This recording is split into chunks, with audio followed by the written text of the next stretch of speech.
Alright, what is going on, guys? Today I'm going to be showing you how to replace the battery in your 2018-2019 Ford Mustang key fob. This is pretty straightforward. So what you want to do is the front of the key where the buttons are, there's going to be a little button you can push in and this other key comes out. Once you do that, there's going to be a little spot here where you could put your fingernail, or if you don't want to put your fingernail, you could actually put the key and then pop the top off. Once this gets popped off, you could actually fit your finger and then just pull the back off just like that. And then you can see the battery in here. And to actually change the battery, it's pretty straightforward. You need like a paper clip or something about the same size, something like a paper clip. And then there's going to be a little hole like right here where you could fit the paper clip.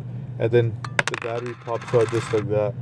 So that's pretty straightforward. And the battery is a CR2450. And once you get the battery, the new one, positive at the top, negative at the bottom, you just pop the battery back in. Alright guys, once you put the battery back, you could put the cover back on too.